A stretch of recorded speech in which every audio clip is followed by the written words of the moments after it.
Hello internet to the blah blah blah to my 72 subscribers that probably won't be watching this video anyway. Fuck, am I supposed to act like all excited and shit?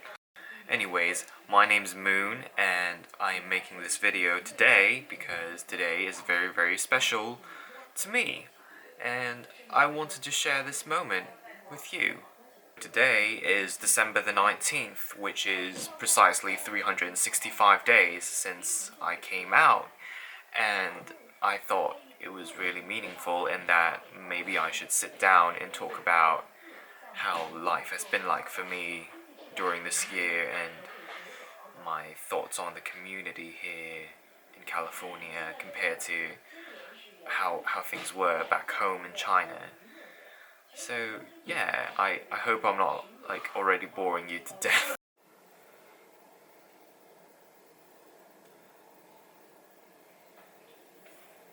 So I came out today with an original song called Letter from a Little Boy 1 year ago, and if my newfound video editing skills serve me, I think the link should be somewhere down wherever the bottom of your screen is. And I wrote it in October, I think, 2 months before I published it. I think it was like the 16th or something like that. But anyways, that day was when everything happened, and I wrote it for this guy that I had a class with, and he is just the most beautiful man I've ever seen in my life, like fictional or otherwise, which is really incredible that you can see someone that beautiful while living. And I wrote it in like 6 minutes, which is I don't know, I still think it's pretty amazing that I did it in 6 minutes because it's like a 3-minute song or something. So anyways, I'm rambling, but even until today when I see him in the hallways, I'm still like But we were never like a couple or anything. In fact, I don't think that I loved him romantically at all, really. I loved him in a way that was sort of like sympathy for myself. Because the first time I saw him in class, the first time I looked him in the eyes, I thought that he was just as sad and just as angry as I was, and some part of me wanted to save him because I couldn't save myself and no one was there for me when I needed someone the most, and I wanted to be there for him because he looks like he was gonna like fall apart. But I guess he didn't need my saving. Yeah, so when things fell apart between us, I was pretty devastated. Because I cared so much for him, and I still do actually. But I don't blame him for anything, really. I totally understand why he did what he did, and I want to make that clear. And for the record, if I could talk to him again, which I can't, although I see him in the hallways like every day, if I could talk to him again, I would thank him, really. I would thank him genuinely, because he set me free in some way. I was never truly sad enough to write a coming out song. I was never brave enough for it, but in those 6 minutes, I was, and I never regretted it for 1 second. Thank you. So, I spent a lot of time editing together the music video after I got the song, because I thought the visual component of it was just as important as the song itself. And once again, the link is at the bottom of the screen. But what I spent the most time on was practicing how to tell my parents, because that's the point of it all. And it was like really the biggest event in my life, because I've known what I was since I was 7, and I think I've been doing a good job at keeping it a secret, and it feels so strange all of a sudden to be ready to tell them. But anyways, I practiced like 3,000 times in front of the mirror. And then I flew back to China in the middle of December last year, and my extended family was there in the living room, like all welcoming the pride of the house back home. And I stood in front of all of them, and my hands were like shaking like crazy. And I was ready to tell them. I took a deep breath and I was like, but before I could say that, I heard this tiny, like crunchy voice call my name, and I was like, what? And then I heard that voice call my name again, and I found him. He was sitting right there, in that wooden chair that he always sits in. It was my grandfather, and he's shrunk so much since I left. His condition has gotten so much worse, and he called me close, and he couldn't even talk anymore. He was just like drooling all over his lap. But he did manage to whisper, like, I hope you've been very happy in America, and that you've been doing well in school, and that I missed you so much. And he was like really panting, just saying those 3 sentences. And then he said, I dream every day to seeing you get married, and maybe if I'm fortunate enough, I'll even see you have children someday. And he didn't say it in a very obnoxious way, and my grandfather has always been kind to me, and all of a sudden I felt so guilty and so immensely sad and angry, and I couldn't do it. I couldn't just tell him what I was, because that would be so cruel, and I don't want him to die thinking that everything is going to end with me, because that's all he's ever known, family, and he's dedicated his entire life to it. But I can't do it. I can't carry on our family name the way that he would expect me to. I'm never gonna have children of my own.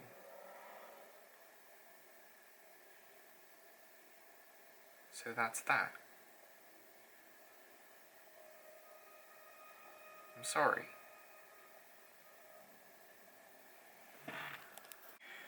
Look, I know it probably sounds crazy and ridiculous that I'm such a big deal because I'm a boy. And yeah, in my culture, that's the way it is. You know, boys are a super, super big deal in the family, especially if you're the only son. And I'm the only son. So, I never wanted it this way, really. But it is how it is, and I think one of the goals of this video is not to make you hate the less accepting places in the world, but really to sympathize with the minorities trapped inside those countries and places, not just homosexuals, but everyone else too. And to feel lucky if you've grown up in a place like California or New York or those like European countries that are really liberal.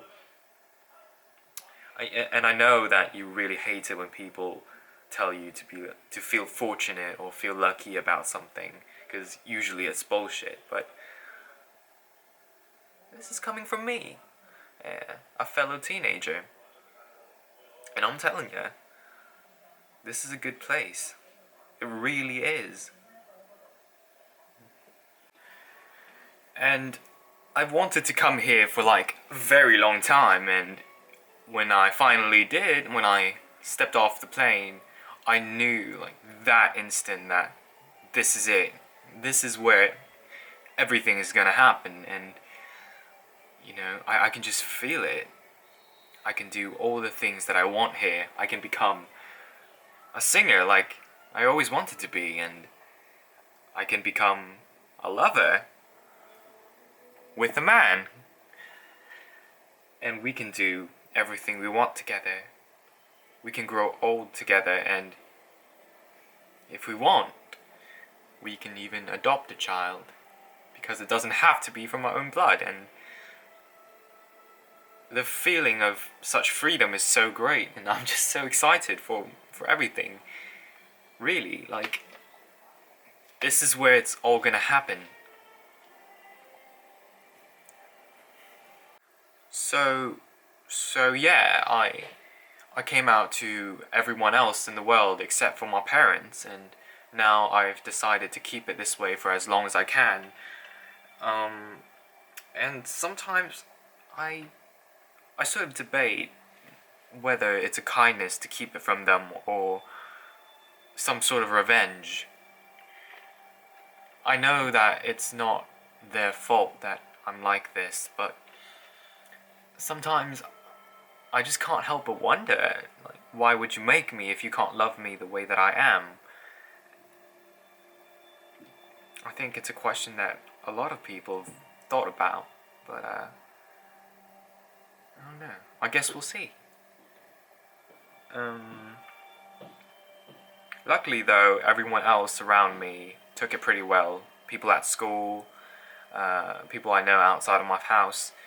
Well, because it's California and people don't give a fuck about things like that here, which is really great. Fuck. I think I just scratched my pimple. A bit before my big day, I met my now best friend, and she's helped me tremendously in that time of peril. Now she is in college and I'm still a junior in high school. But we had our fun and we got drunk together. We went to prom together actually as friends. And we traveled all across San Francisco. And our most memorable adventure together was when we went to the Castro district in San Francisco. If you don't live around here, the Castro district is the gay district in San Francisco. It's fucking ridiculous. You can't even say that word in this house.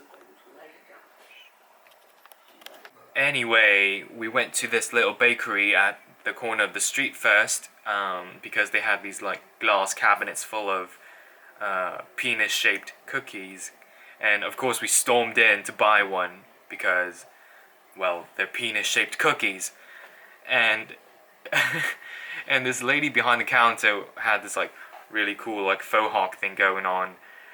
She asked us for our ID, and I was like, apparently in America you need ID to prove that you're 18 so you can buy a cookie. It's just that it resembles a dick. So I guess that's like what people call a dick biscuit. Please tell me you laughed at my joke. And the Castro was great. It was a great place. It was really beautiful, and seeing guys kiss other guys for the first time in my life really moved me. And you know, it's great to see that people are proud of who they love. And at the same time, I was sort of disappointed because people there were so happy that it felt like they've forgotten how hard it can be, and that is something I can't relate to.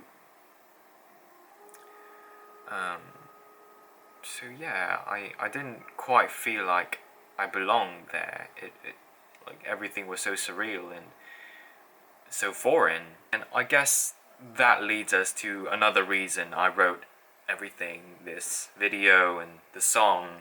And besides for the guy I told you about, codename M, I also wrote this for you, my dear 72 subscribers. Thank you. I think I wanted to remind everyone that, you know, although it might seem that some of us are, you know, strong and proud of who they are, but most of us we're raised in darkness, and we are still struggling, and you might not notice us when we walk next to you because we look normal. But I think what people are missing is just how much it takes to look normal. What most people perceive as normal. Yeah, I didn't feel like the people in the Castro were my people at all. Not only because they were so happy and all, but I think the community here tends to make everything about sex. And I mean, I don't think that it's wrong. It's just that I choose not to portray myself that way. And I want to have something special. And I'm not saying that I don't want sex, because I really do. I'm like a fucking virgin. I'm 17. Like, I don't want to stay a virgin forever. But I don't want to just go on Grindr and bang a random hot stranger. I want to, get friendly with the guy and really know him before, you sit on his dick. And I think the whole one night stand culture has gotten way out of control, and it's a bad way to represent yourself, gay or straight. I think that we've been idolizing sex for so long now that we've forgotten there's other things in life worth paying attention to. And I think it's a shame that we're not trying to change that, as humans. And sometimes, like, when I look at, the movies, the media in general, and I really think it's quite degrading. And the basis of sex is your body, and I think especially in the gay community, your body is like 99% of who you are, and everyone is chasing that perfect masculine gay that acts like he's straight. And I think that's caused a lot of people to really lose confidence in themselves, and I don't think that's good, and the community isn't helping that by feeling this this endless chase. And we have to realize that men like that are so fucking rare. I've never met one in my life. I mean, I'm relatively new, but still. So I recently watched this film called Getting Go, and it's about this New York stripper that works in gay clubs making this documentary with a near college graduate. And I think the main character, Doc, he had a really great idea. He wants to be a radical gay, and the way he plans to do that is by not fitting into the stereotype that people has recognized for so long, to try to be normal and blend in. And honestly, that takes a lot more effort than sleeping around. And I think that's great. Like, that's what I want to be. Not conforming, but adapting, I guess. And I think that's an idea worth spreading. It's a great movie. You should go watch it. And at last, my dear viewer, I want to offer you one last piece of advice. So, when I came out, I tell people the reason why I didn't tell my family, but I told everyone else. And an alarming amount of people told me to just be myself and don't think of what my family would say. And I'm like, get the fuck out. I don't get why some people would think that's a good idea to say that. Or maybe, they just say it out of goodwill. But people will always have their reasons for not coming out, and you need to consider that before you say something stupid. And I want you to know that if you're not out yet, it's alright to lie. and it's alright to do what you need to do to protect yourself. You know, never feel pressured to do anything that will compromise you. I've lied for years and years to my family, and you know, as much as I am ashamed to say, I've never felt guilty about it for 1 second, because I knew I was doing what I needed to protect myself. And don't do it if you're not ready.